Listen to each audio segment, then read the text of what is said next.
Bismillahirrahmanirrahim.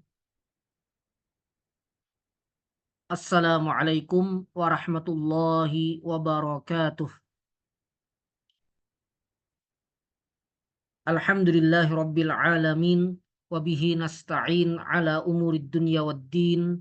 Allahumma salli wa sallim wa barik ala sayyidina wa nabiyyina Muhammadin wa ala alihi wa sahbihi ajma'in. Allahumma anfa'na bima 'allamtana wa 'allimna ma yanfa'una wa zidna ilma. Allahumma inna nas'aluka ilman nafi'a wa rizqan tayyiba wa 'amalan mutaqabbala. Subhanaka Allahumma la ilma lana illa ma 'allamtana innaka antal alimul hakim.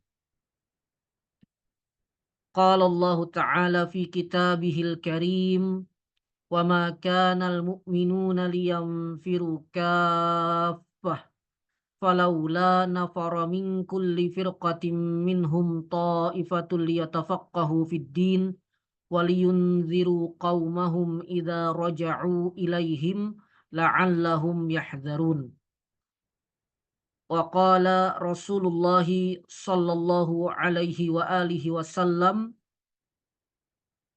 man salaka tariqan yaltamisu fihi ilma sahhalallahu lahu tariqan ilal jannah. Wa qala man yuridillahu bihi khaira yufaqihu fid din. Amma ba'du. Ayyuhal ikhwah hafizakumullah wa ra'akum. Alhamdulillah kita bisa berjumpa kembali dalam kajian kitab Al-Fiqhul Manhaji ala Mazhab Al-Imam Asy-Syafi'i rahimahullahu ta'ala, yang insya Allah kita akan adakan uh, tiap Rabu malam atau malam Kamis ya. Insya Allah mudah-mudahan Allah tabaraka wa ta'ala berikan taufik, berikan kemudahan, berikan pertolongan agar kita bisa konsisten ya mengkaji kitab ini, membaca kitab ini sampai nanti akhir kitab ya, sampai nanti akhir kitab. Dan itu menggunakan cetakan yang kita uh, pakai ini ya, yang sudah di PDF-kan juga, itu sebanyak 3 jilid ya, sebanyak 3 jilid tebal. Dan walhamdulillah kita sudah selesai pada madkhal ila ilmil fiqh, dan ini masih sangat awal sekali, dan insya Allah malam ini kita masuk pada kitab At-Taharah ya, kitab bersuci. Dan ini adalah kitab pertama ya. Kemudian saya coba konsisten dengan manhaj belajar kita pada kitab ini ya, yang seingat saya sudah pernah saya sampaikan di awal ya, yaitu kita tidak akan memperluas pembahasan pada kitab-kitab lain atau menyampaikan hal-hal yang disebutkan di kitab lain. Jadi kita fokus membaca kitab ini, menerjemahkan dan memberikan ta'liq atau syarah singkat jika memang diperlukan, tanpa memperlebar bahasannya ke tempat lainnya. Baik, dan semoga juga apa yang kita lakukan malam hari ini terhitung sebagai bagian dari amal salih kita ya, yang semoga mendapatkan ridha dan pahala dari Allah tabaraka wa taala, dan semoga juga mendapatkan bagian dari keutamaan amal-amal salih di 10 hari bulan Zulhijjah ya. Baik, kitab At-Taharah.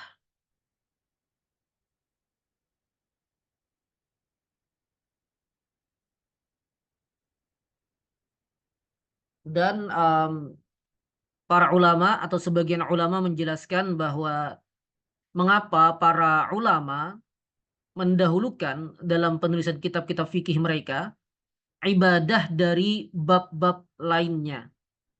Mengapa mereka mendahulukan pembahasan ibadah yang itu adalah maksudnya ibadah mahdhah ya. Amal perbuatan yang memang ditujukan untuk ibadah kepada Allah ya. Daripada bab-bab lain ya, daripada bagian-bagian lain ya, seperti muamalah dan lainnya. Nah, jawabannya karena uh, untuk menunjukkan bahwa hubungan kita dengan Allah, hubungan kita langsung dengan Allah Tabaraka wa Ta'ala itu lebih utama daripada hubungan antar sesama manusia. Yang itu masuk dalam pembahasan muamalah. Ya. Jadi ibadah didahulukan karena ini berkaitan dengan hubungan kita kepada Allah Tabaraka wa Ta'ala, sehingga haknya untuk didahulukan. Kemudian dari semua pembahasan ibadah, mengapa sholat didahulukan? Mengapa pembahasan sholat didahulukan? Jawabannya adalah karena ibadah sholat adalah ibadah yang paling utama. Ya. Ibadah atau bisa juga dikatakan ibadah badaniyah yang paling utama. Karena itu ia didahulukan. Karena itu ia didahulukan. Kemudian, mengapa taharah didahulukan daripada sholat? Padahal tadi sholat adalah ibadah yang paling utama. Tapi mengapa kemudian taharah didahulukan daripada sholat? Jawabannya adalah karena taharah itu muqaddimah untuk sholat. Dia pengantar, pendahuluan untuk sholat. Karena taharah ini adalah bagian dari syarat sah sholat. Ya. Dia adalah syarat sah sholat, ya, baik suci dari hadas, besar maupun kecil, maupun suci dari najis pada badan, pakaian, maupun tempat sholat.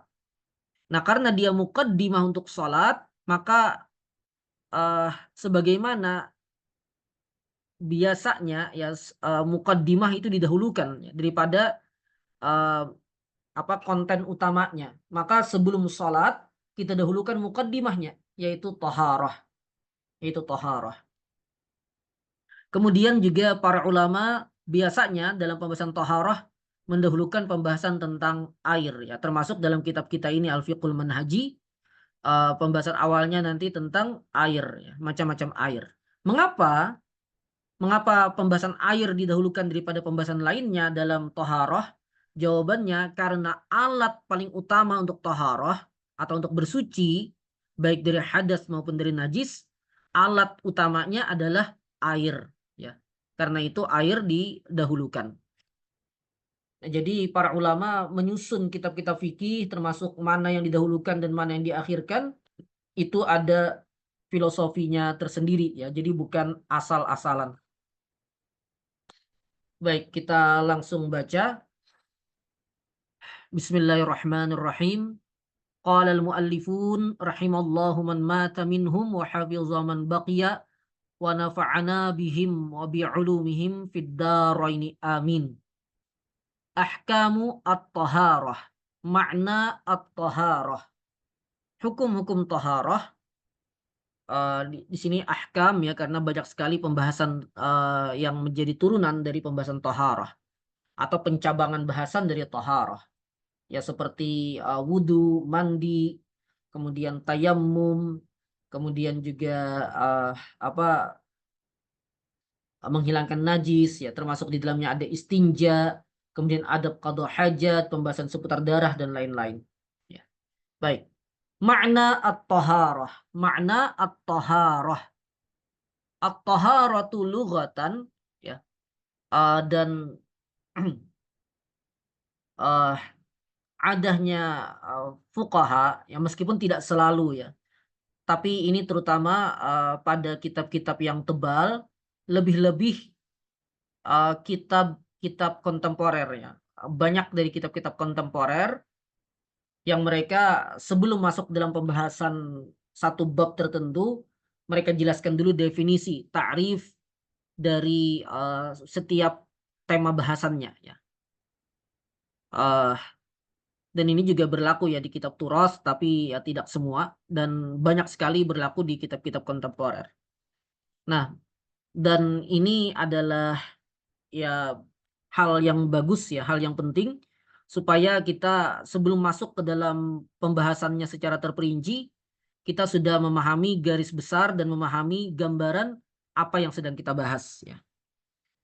Jadi dijelaskan dulu definisi dari setiap tema yang kita bahas. Baik. Makna taharah, makna at-taharah. Makna pengertian dari taharah. At-taharatu lughatan, at-taharah secara bahasa, an-nazafatu wat takhallusu minal adnasi hissiyatan kanat kan najisi atau juga bisa dibaca najasi au ma'nawiyatan kal uyub.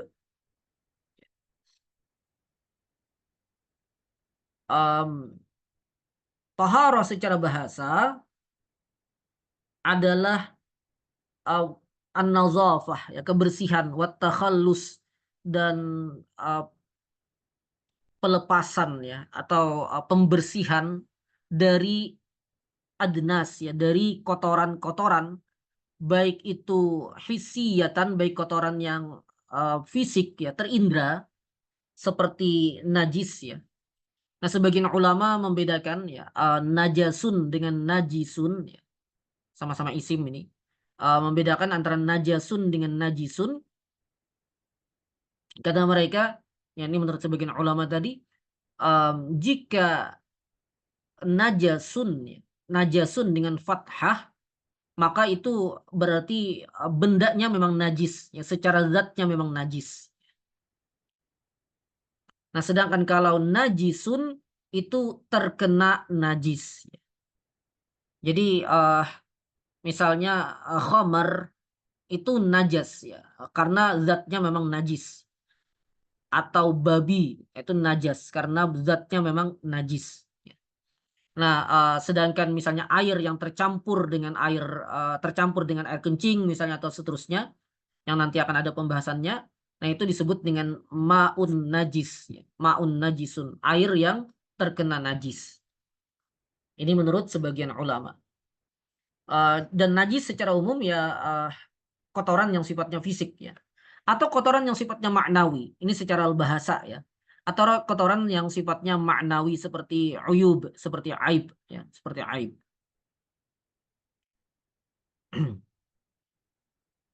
Baik. Yuqalu tatahhara bil ma. Dikatakan tatahhara bil ma. Ay tanazzafa minad danas. Artinya dia bersuci dari kotoran, bersuci dari kotoran atau membersihkan dari kotoran. Wa tatahhara minal hasad, dan juga tatahhar dari hasad, ay takhallasa minhu. Artinya berlepas dari atau membersihkan diri dari hasad, dari iri dengki, ya. Jadi bisa kotoran fisik, bisa juga kotoran ma'nawi, ya. Dalam hal ini tadi hasad, ya, dan lainnya. Baik, ini makna toharah secara bahasa, ya. Dan disebutkan secara bahasa, meskipun nanti yang kita bahas dan yang kita maksud adalah toharah menurut istilahi, ya. Atau di sini menggunakan redaksi syar'an. Dalam arti, ya, ketika kita membahas hukum-hukum syar'i seputar toharah, maka yang dibahas adalah maknanya ini, ya. Nah, namun pembahasan makna bahasa disebutkan, ya, untuk menunjukkan keterkaitan antara makna istilahi itu dengan makna asalnya dari bahasa, ya. Karena meskipun ada pergeseran atau ada perubahan makna, namun biasanya tetap terlihat hubungan antara makna bahasa dengan makna istilah, ya. Wa taharatu syar'an, sedangkan taharah secara syariat adalah fi'lu ma tustabahu bihi as-salah au ma fi hukmiha.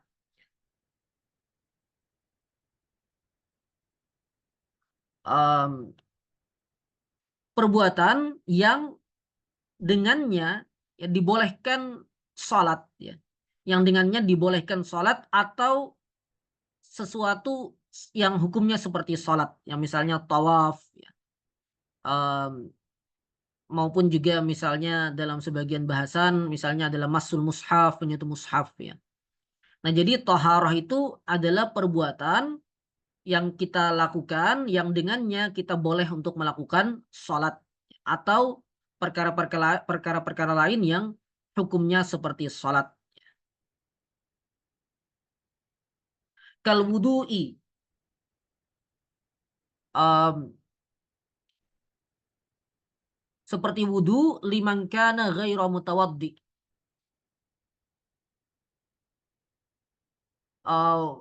Seperti wudu bagi orang yang belum berwudu. Nah, ini adalah contoh toharah, ya, yang dengan wudu itu boleh baginya melakukan sholat, ya.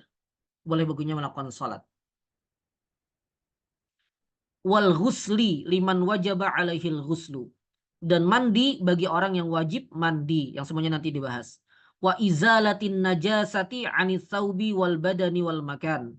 Demikian juga menghilangkan najis dari pakaian, badan, dan tempat. Maksudnya tempat sholat. Yang nanti juga ada perinciannya. Nah, ini semua adalah toharoh yang berkaitan dengan sahnya sholat ya. Makanya dikatakan perbuatan yang dengannya kita boleh untuk melakukan sholat. Ada definisi lain untuk toharoh ya, yang lebih terperinci. Hanya saja di sini tidak kita sebutkan ya, karena akan memperpanjang bahasannya. Dan itu juga nanti perlu syarah yang cukup panjang. Jadi kita cukupkan dengan definisi ini ya. Kemudian inayatul Islam bin nazafati wat taharah. Perhatian Islam pada kebersihan dan kesucian.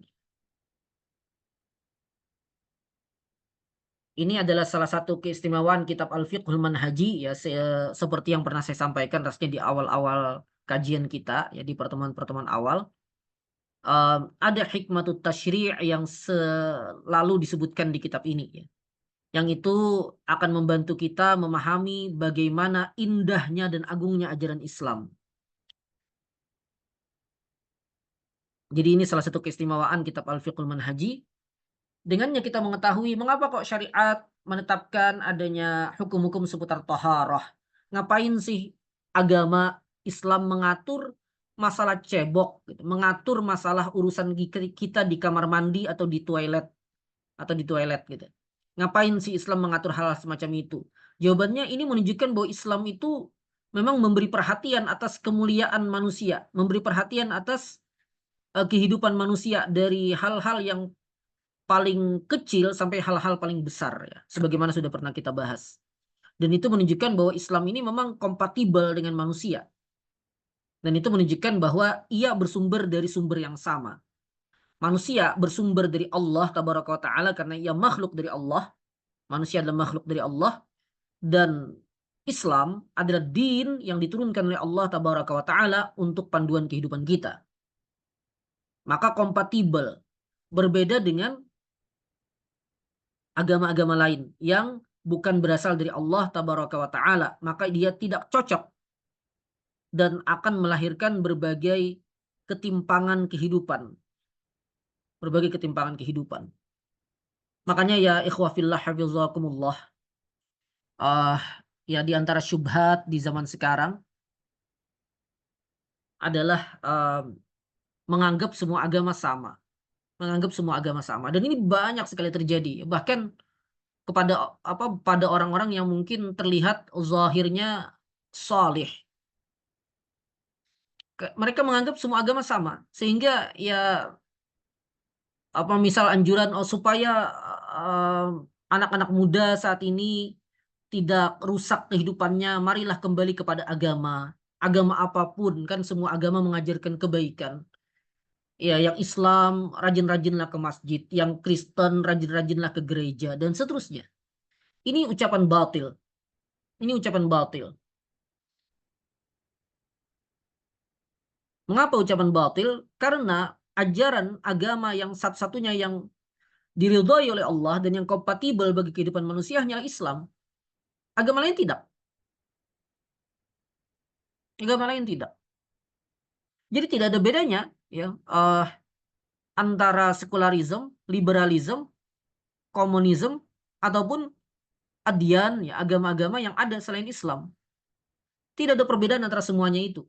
Ya. Karena apa? Karena semuanya adalah dalam bahasa kita itu din selain Islam. Ya. Nizam selain Islam. Aturan kehidupan selain Islam. Entah disebut agama, entah disebut isme, entah disebut apa. Dan semuanya tidak kompatibel dengan kehidupan kita. Tidak cocok dengan kehidupan kita. Karena semuanya bersumber dari selain Allah tabaraka wa ta'ala.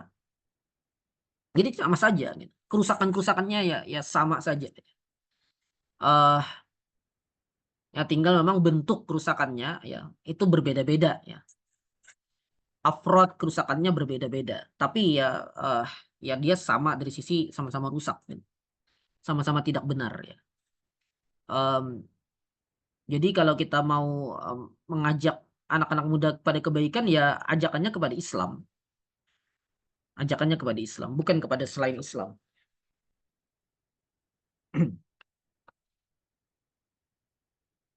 Baik.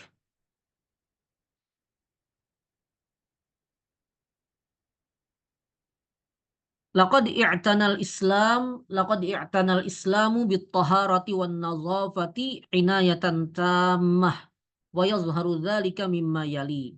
Islam memberi perhatian terhadap taharah dan nazafah dengan perhatian yang utuh ya. Dan itu tampak dari hal-hal berikut ini. Yang pertama, al-amru bil wudu'i li ajli salati ya. Kulla yaumin iddata marrat.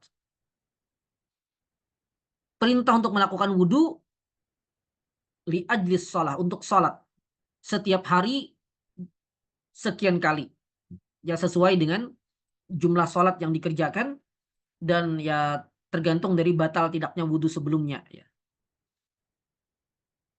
Qala Allah Ta'ala berfirman, ya ayyuhalladzina amanu idza qumtum ilas salati faghsilu wujuhakum wa aydiyakum ilal marafiqi wamsahu biru'usikum wa arjulakum ilal ka'bain. Hai orang-orang yang beriman, ketika kalian akan mendirikan salat, ya ini meskipun pakai fi'il madhi, ya kumtum, tapi maknanya adalah akan segera mengerjakan salat ya.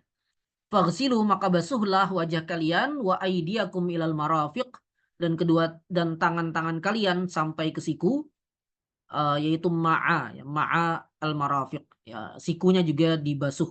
Wamsahu biru'usikum, dan usaplah sebagian kepala kalian, wa arjulakum, dan basuhlah kaki kalian ilal ka'bain, bersama dengan mata kaki. Surah Al-Maidah ayat 6. Nah, ini adalah diantara perhatian Islam. Salat itu adalah aktivitas ibadah yang ditujukan untuk menghadap Allah, bermunajat kepada Allah. Maka diharapkan berada dalam keadaan sebaik-baiknya. Makanya ada perintah satrul aurah, menutup aurat ya.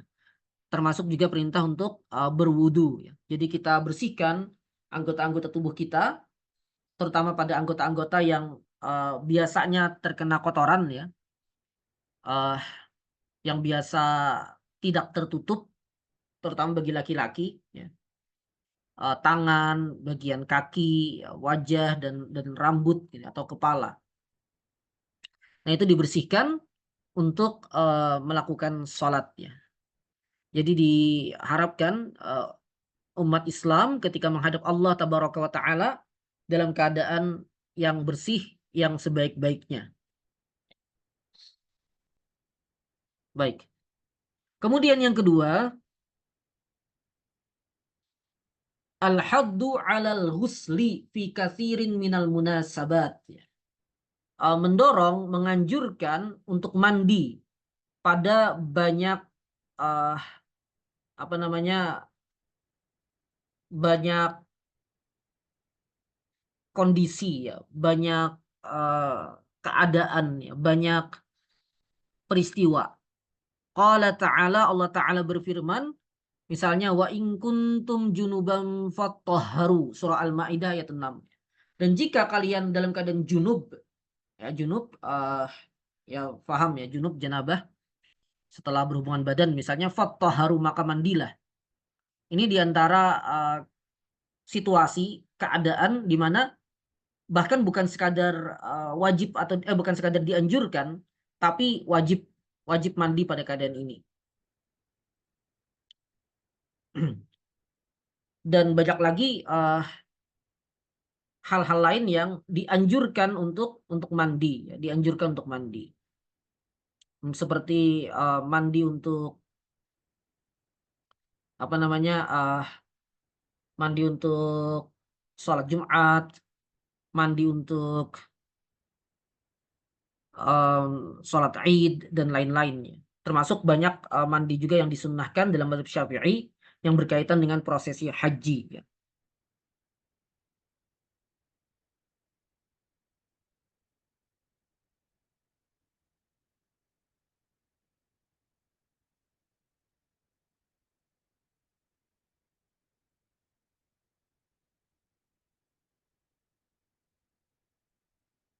Kemudian waqala Rasulullah sallallahu alaihi wa alihi wasallam, dan Rasulullah sallallahu alaihi wa alihi wasallam bersabda, lillahi ala kulli muslim an yaghtasila fi kulli sab'ati ayyamin yauman yaghsilu fihi ra'sahu wa jasadahu. Rawahul Bukhari wa Muslim.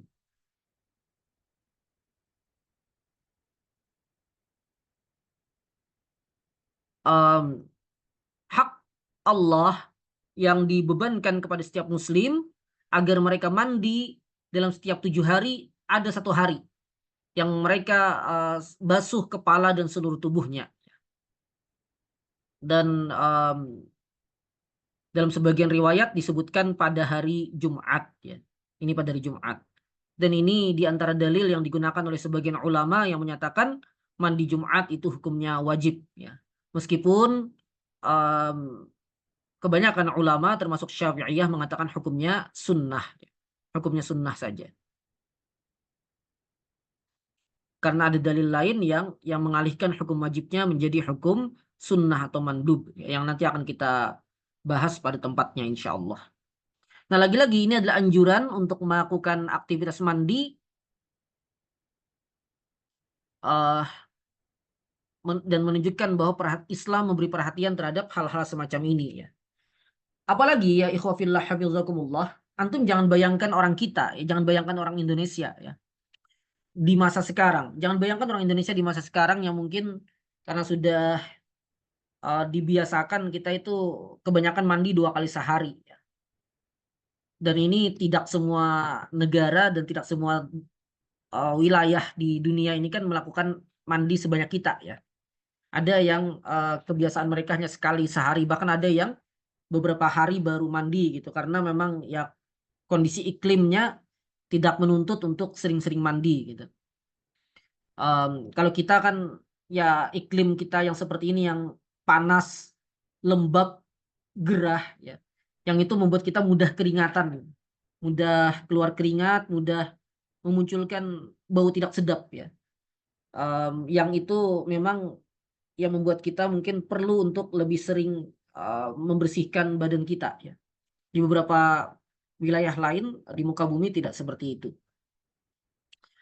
Nah, apalagi di masa Nabi, ya, di mana air sangat sulit di masa itu, kondisinya juga ya iklimnya tidak seperti di Indonesia, ya.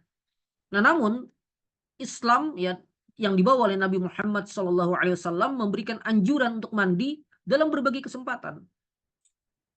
Dalam berbagai kesempatan, setelah janabah wajib, mandi Jumat, ya, tadi wajib menurut sebagian kecil ulama dan mandub menurut banyak ulama, dan berbagai kesempatan lainnya. Artinya apa? Artinya dengan kondisi segala penuh keterbatasan di masa itu, tetap anjuran mandi itu benar-benar disampaikan oleh Nabi. Dan ini menunjukkan Islam memberi perhatian besar terhadap perkara ini, bahkan di masa itu.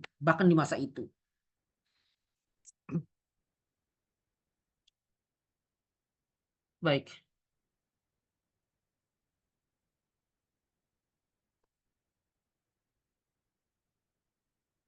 Nomor 3, al-amru biqassil azfar wa nazafatil asnan wa taharatis thiyab. Perintah untuk memotong kuku, membersihkan gigi, dan membersihkan atau menyucikan pakaian.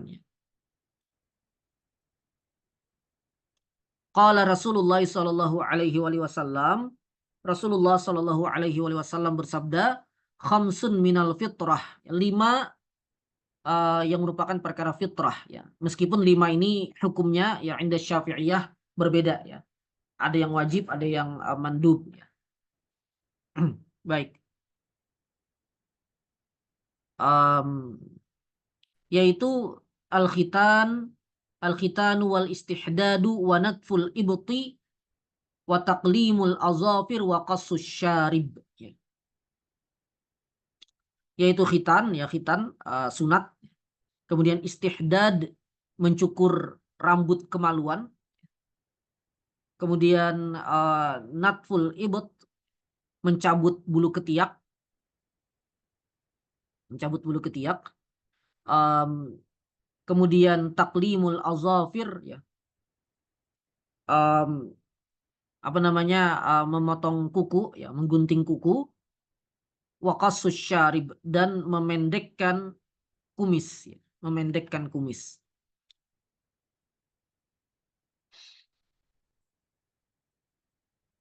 Rawahul Bukhari wa Muslim. Riwayat Imam Al-Bukhari dan Imam Muslim, ya. Imam Bukhari di sini nomor 5550, 50, ya. Dan Imam Muslim nomor 257. Nah, ini 5 perkara yang disampaikan oleh Nabi 1400 tahun yang lalu, ya. Disampaikan oleh Nabi 1400 tahun yang lalu. Jadi bagaimana Islam sejak dulu kala memberi perhatian tentang kebersihan seorang manusia, ya. 1400 lebih, ya, tahun yang lalu. Baik. Kemudian waqala sallallahu alaihi wasallam, laula an asyqa ala ummati la amartuhum bisiwaki 'inda kulli salatin. Rawahul Bukhari wa Muslim. Wa fi riwayatin 'inda Ahmad ma'a kulli wudu. Kata Nabi, seandainya aku tidak memberatkan umatku, ya, seandainya tidak memberatkan umatku, ya, sungguh aku akan perintahkan mereka untuk melakukan siwak, ya, membersihkan gigi dengan alat bernama siwak, ya, sejenis kayu, ya, yang digunakan untuk membersihkan di masa itu. Namun Syafi'iyah memperluas maknanya, ya, termasuk penggunaan sikat gigi modern yang kita kenal saat ini, termasuk dalam kesunahan siwak, ya. Jadi kesunahan siwak itu sudah bisa diwujudkan dengan menggunakan sikat gigi modern, ya. Meskipun yang afdol tetap dengan jenis kayu arak, gitu, ya. Baik. Inda kulli sholatin, setiap kali akan melakukan sholat. Nah, di sini para ulama katakan perkataan redaksi laula an asyqa ala ummati la amartuhum bisiwak. Nah, amr, ya, al-amru, amr itu kaidah asalnya adalah lil wujub. Perintah itu lil wujub, menunjukkan hukum wajib. Jadi maksud Nabi ini, seandainya tidak memberatkan umatku, aku akan wajibkan mereka untuk melakukan siwak setiap kali sholat. Namun karena itu dikhawatirkan menimbulkan masyakkah, menimbulkan kesulitan, maka perintah wajib tadi ditiadakan. Dan para ulama katakan perintah wajibnya ditiadakan, tersisa perintah yang hukumnya mandub. Jadi mandub inda kulli shalah. Tetap dianjurkan setiap kali melakukan sholat. Meskipun namun tidak sampai wajib karena akan menimbulkan masyakkah. Riwayat Imam Bukhari dan Imam Muslim.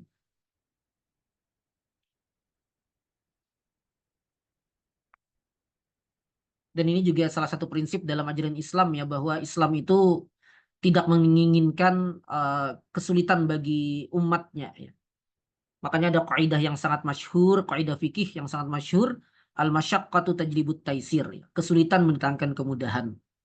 Jadi Nabi tetap memberi perhatian dalam berbagai hal, namun tidak ingin perhatian terhadap berbagai hal itu sampai membuat umatnya mengalami kesulitan untuk melakukannya. Jadi ada keseimbangan di sana. Ada tawazun di sana.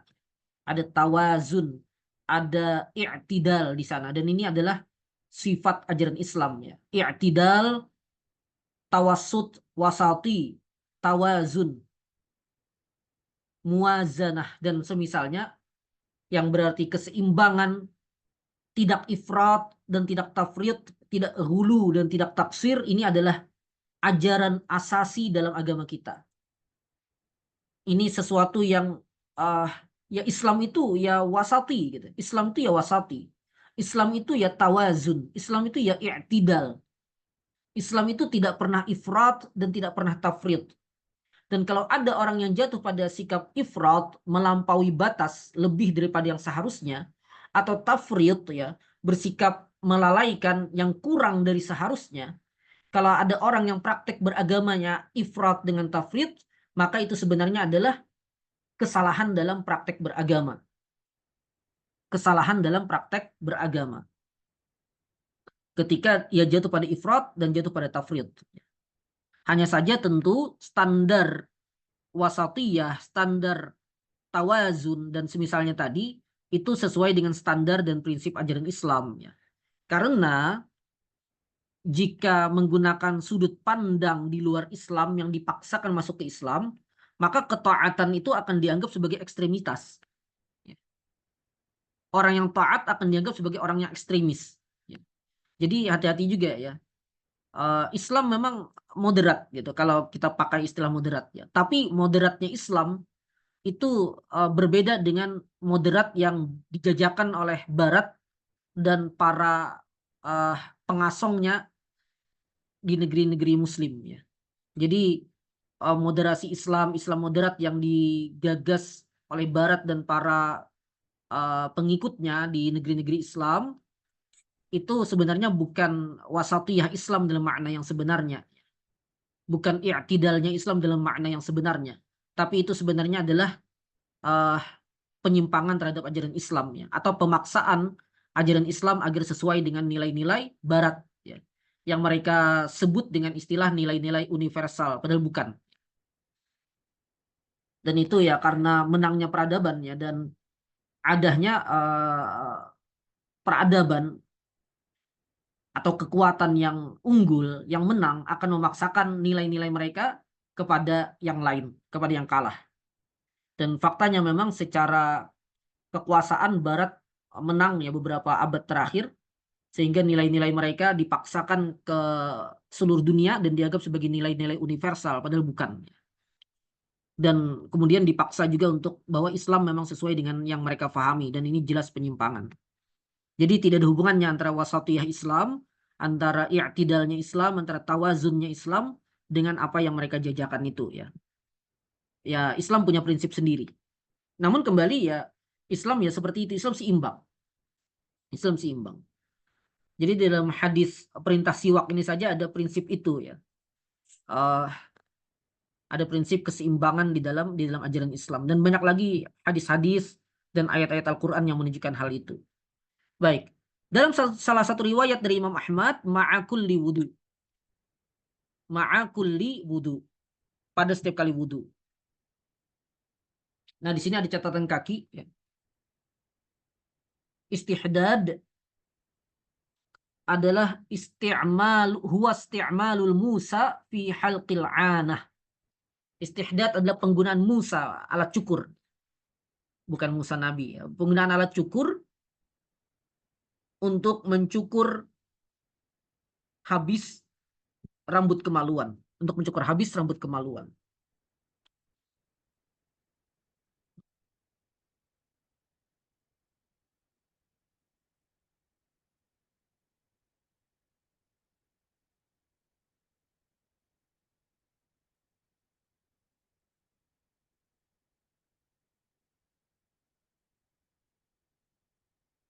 Baik. Wa qala ta'ala, dan Allah tabaraka wa ta'ala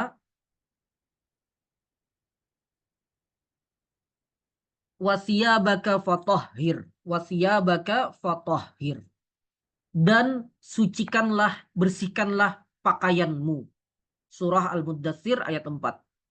Dan ini adalah perintah kepada Nabi dan juga perintah kepada umatnya untuk membersihkan pakaian ya. Dan ini menunjukkan perhatian Islam terhadap hal-hal seputar kebersihan ini ya.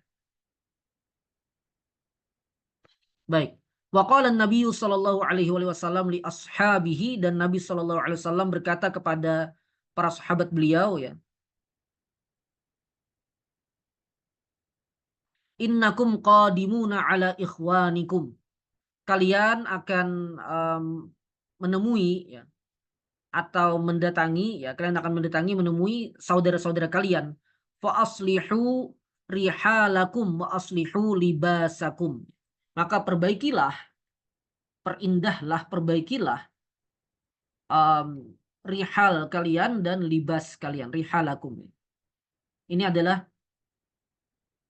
yang di apa, hal-hal yang diletakkan di atas tunggangan ya, di atas onta maupun hewan lainnya yang ditunggang, dirukub alaihi. untuk dikendarai di atasnya.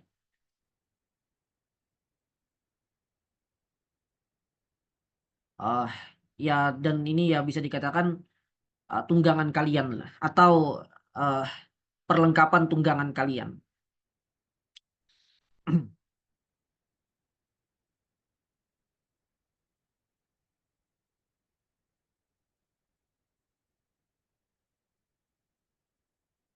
Baik. Waslihu libasakum, dan perbaikilah juga pakaian kalian. Jadi perbaikilah tunggangan kalian dan perbaikilah pakaian kalian. Hatta takunu ya, ka'annakum syamatun finnas. Hingga kalian di tengah-tengah manusia tampak baik gitu ya, tampak indah, tampak bagus di tengah-tengah manusia. Ini tanda pada badan yang berbeda dengan yang warnanya berbeda dengan warna selainnya. Dan maksudnya adalah hatta takunu zahirina wa mutamayyizina an ghairikum. Hingga kalian tampak terlihat dan berbeda dengan yang lain. Ya, maksudnya tampak indah gitu ya. Fa innallaha la yuhibbul fuhsya wa tafahush. Karena Allah tidak menyukai fuhush dan tafahush. Ada lagi di sini catatan kaki. Fuhush adalah perkataan atau perbuatan yang jelek ya, perkataan atau perbuatan yang jelek. Kemudian tafahush ini apa, mubalaghah dalam fuhush tadi. Jadi lebih lagi gitu ya. Apa dalam melakukan, dalam menampakkan perkataan dan perbuatan yang buruk tadi. Nah, termasuk di dalamnya ya tampilan yang tidak baik ya, tampilan yang lusuh dan segala macamnya. Nah, jadi Nabi ingin menunjukkan bahwa ya umat Islam itu tidak dianjurkan untuk berpakaian yang lusuh, untuk mengendarai sesuatu yang jelek dan segala macamnya. Jadi ya tampillah sebaik-baiknya.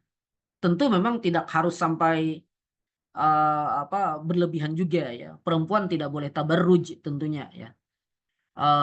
Laki-laki juga ya sesuai ciptaan Allah ya. Kita juga tidak boleh mengubah ciptaan Allah.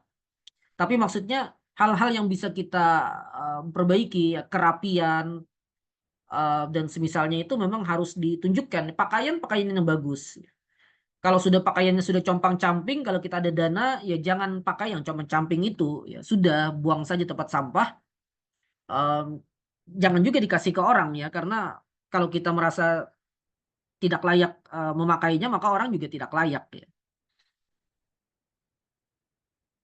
Ya pakailah yang terbaik, gitu. Pakailah pakaian yang bagus, eh pakailah kendaraan yang bagus jika memang bisa memilikinya dan seterusnya. Ya, dan ini kembali lagi perhatian Islam terhadap perkara tampilan.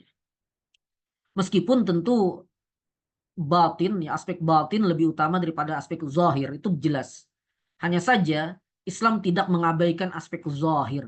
Islam tidak mengabaikan aspek zahir. Jadi orang yang paling zuhud itu bukan orang yang zuhud ya, orang yang tidak tergantung hatinya pada dunia. Itu bukan orang yang tampilannya lusuh, bukan orang yang pakaiannya sangat-sangat jelek gitu, bukan. Atau rumahnya sangat buruk, rumahnya gubuk derita itu bukan. Bahkan bisa jadi orang yang seperti itu, orang yang pakaiannya lusuh, orang yang rumahnya gubuk, bisa jadi dia orang yang sangat cinta dunia. Wal'iyadzubillah. Dia sangat cinta dunia, tapi dunia tidak mendekatinya. Ya. Dia cinta sekali, hatinya tergantung pada dunia, tapi dunia tidak menyentuhnya. Akhirnya ya seperti tadi keadaannya. Pakaian lusuh, rumah gubuk, tapi pikirannya dunia terus ya. Dan melahirkan kejahatan biasanya. Wal'iyadzubillah. Meskipun kita tidak katakan orang fakir, orang miskin eh, jahat, bukan begitu ya, tapi maksudnya masalah zuhud itu bukan masalah tampilan, tapi masalah hati. Makanya bisa jadi orang yang rumahnya bagus ya, ya tapi bagus yang wajar tentunya, memang tidak sampai berlebih-lebihan juga. Rumahnya bagus, pakaiannya bagus, kendaraannya bagus karena memang dia mampu untuk mewujudkannya, belum tentu dia tidak zuhud ya. Asal tadi kembali sewajarnya ya. Asal kembali sewajarnya. Dan ada banyak aspek untuk mengukur kewajaran itu ya. Misal tentang kalau pakaian ada libasus syuhrah gitu. Kemudian kalau masalah pembelian ini itu ya dilihat dari proporsionalitas dalam infak mengeluarkan harta ya dan seterusnya. Itu ada pembahasannya tersendiri. Namun sekadar bagus, sekadar indah ya, maka itu tidak masalah dan tidak berarti orangnya tidak zuhud kepada dunia. Karena bisa jadi itu dipakai dia tapi hatinya sama sekali tidak tergantung dengan itu. Hatinya sama sekali tidak tergantung dengan itu. Jadi jangan sampai mempertentangkan zahir dan batin gitu. Bahwa kalau mau batin indah, maka zahirnya harus buruk misalnya. Tidak begitu. Tidak begitu. Baik. Walaqad ja'ala ad-dinu at-taharata nisful iman. Nisfal iman. Uh, dan agama menjadikan kesucian sebagai setengah keimanan. Sebagai setengah keimanan. Faqala sallallahu alaihi wasallam, afan di sebelumnya ada. Wa qala ta'ala, tadi rawahu Abu Dawud ya, rawahu Abu Dawud. Kemudian wa qala ta'ala innallaha yuhibbut tawwabina wa yuhibbul mutatahhirin. Surah Al-Baqarah ayat 222. Sesungguhnya Allah menyukai, mencintai orang-orang yang bertaubat dan mencintai orang-orang yang menyucikan diri. Kemudian agama menjadikan taharah itu sebagai setengah dari keimanan. Faqala sallallahu alaihi wasallam, Nabi Shallallahu Alaihi Wasallam bersabda, at-tuhuru syatrul iman. Bersuci itu adalah setengah dari keimanan.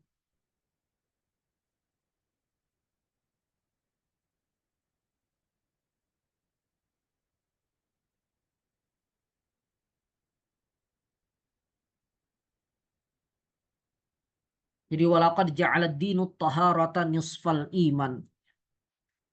Ini menunjukkan ya bahwa uh, agama Islam memberi perhatian besar terhadap aspek-aspek uh, kesucian ya dan menghubungkannya dengan keimanan, menghubungkannya dengan keimanan.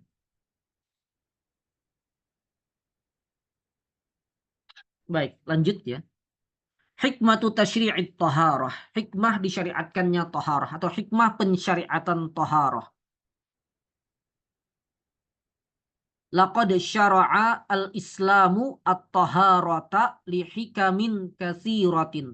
Hikam ini jamak di hikmah. Nadzkuru minha ma yali. Islam mensyariatkan taharah untuk hikmah-hikmah yang banyak ya. Kami sebutkan di antaranya sebagai berikut. Anna taharata min dawa'i al-fitrah. Bahwa kesucian, kebersihan itu adalah ya dorongan dari fitrah manusia. Dorongan dari fitrah manusia. Dan kita sudah ketahui bahwa agama Islam itu agama yang sesuai fitrah ya. Sehingga semakin seseorang terikat dengan aturan Islam, semakin seseorang komitmen dengan Islam, maka semakin teratur kehidupannya. Semakin dia mendapatkan keseimbangan hidup dan sa'adah fid dharain. Kebahagiaan di dunia, di dua negeri, negeri dunia dan negeri akhirat. Kalau ada yang terlihat beragama kemudian terlihat rusak ya. Orang melihat ada seseorang yang mempraktekkan agama Islam kemudian terlihat buruk, maka ada dua kemungkinan. Ada dua kemungkinan. Kemungkinan pertama, dia jatuh pada ifrat atau tafrid dalam beragama. Atau mungkin karena terlihat komitmen tadi, berarti kemungkinan dia jatuh pada ifrat ya. Jadi pada sikap berlebih-lebihan dalam agama. Dan itu biasanya karena minimnya ilmu. Semangat beragama yang tinggi tapi minim ilmu. Akhirnya jatuh pada sikap berlebih-lebihan dalam agama. Dia pikir itu ketaatan. Dia pikir itu komitmen terhadap agama. Tapi sebenarnya sikap melampaui batas. Khasnya kalangan khawarij. Nah jadi solusi bagi orang seperti ini apa ya? Dibimbing baik-baik, diajari ya ilmu yang benar tentang agama Islam ya, supaya dia bisa kembali ke keseimbangannya. Dan keseimbangan itu sendiri adalah ajaran Islam yang hakiki ya. Itu kemungkinan pertama. Kemungkinan yang kedua yang banyak dilupakan orang, kemungkinan kedua yang banyak dilupakan orang adalah yang melihat bahwa si fulan itu buruk, dianya sendiri yang sebenarnya tidak senang dengan Islam. Ini kemungkinan kedua ya, yang berbeda sepenuhnya dengan kemungkinan pertama tadi. Jadi si A misalnya melihat kok si B ini setelah taat, setelah hijrah atau setelah setelah taat agama kok jadi buruk ya, kok jadi jelek ya. Hati-hati. Bisa jadi yang salah memang yang hijrah tadi karena tanpa ilmu tadi ya.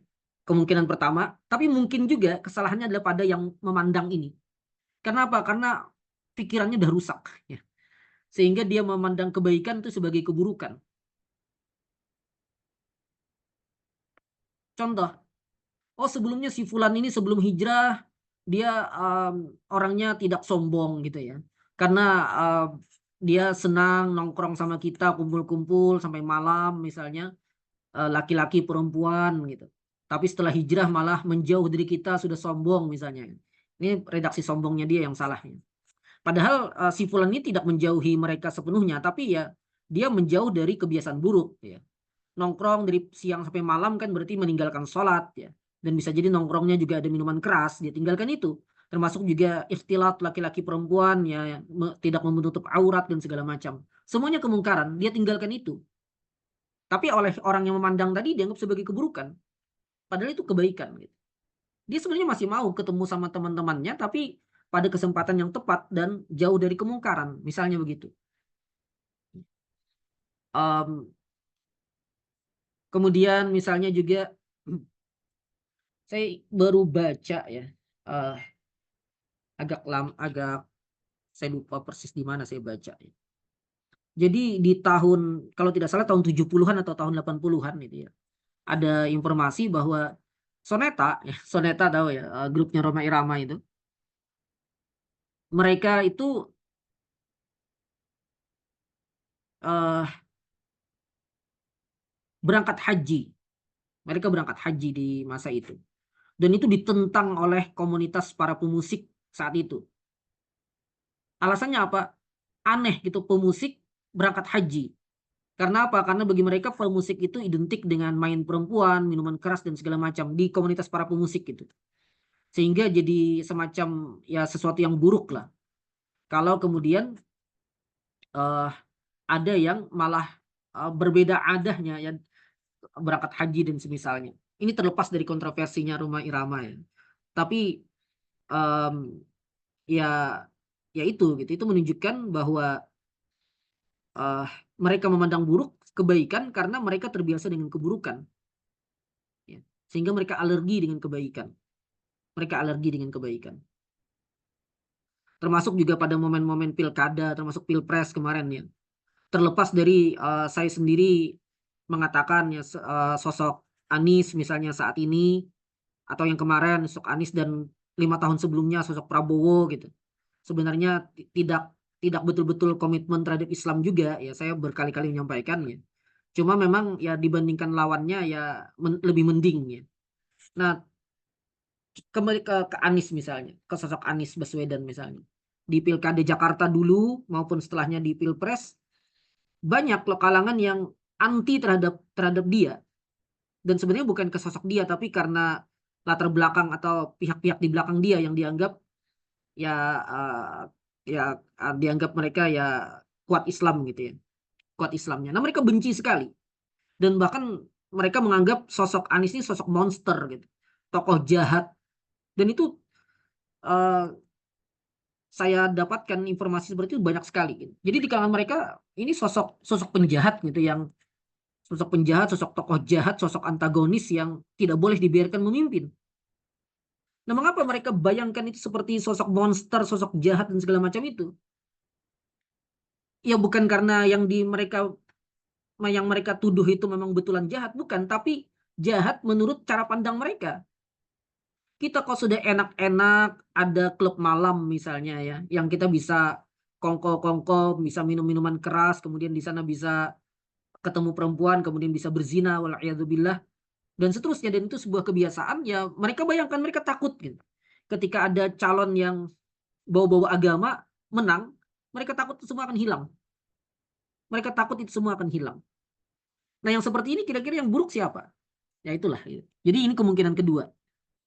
Ini kemungkinan kedua. Ya baik.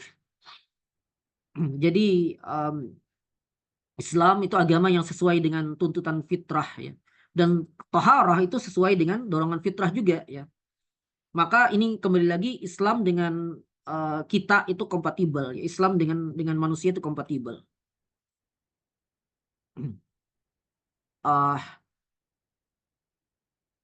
Ini sudah jam 10 ya. Baik, kita cukupkan saja mungkin ya. Insya Allah akan kita lanjutkan pertemuan pekan depan, melanjutkan membaca bagian dari hikmatut tasyri'it taharah. Dan kembali mengulangi di awal tadi ya. Saya mungkin akan sedikit lebarkan terutama saat pembahasan hikmatut tasyri' dan semisalnya ya, karena cukup penting ya. Namun masail fikihnya memang tidak akan diperinci sebagaimana kitab-kitab hasyiyah misalnya ya. Jadi itu poin yang saya sampaikan di awal tadi. Jadi tidak akan diperinci seperti kitab-kitab hasyiyah yang banyak sekali kuyud, banyak sekali apa uh, far'un gitu, apa persoalan-persoalan cabang tambahan dan seterusnya. Khas pembahasan hasyiyah itu tidak akan kita perluas ya. Adapun hal-hal yang seperti tadi itu mungkin akan berulang-ulang saya sampaikan di setiap tema yang sesuai ya.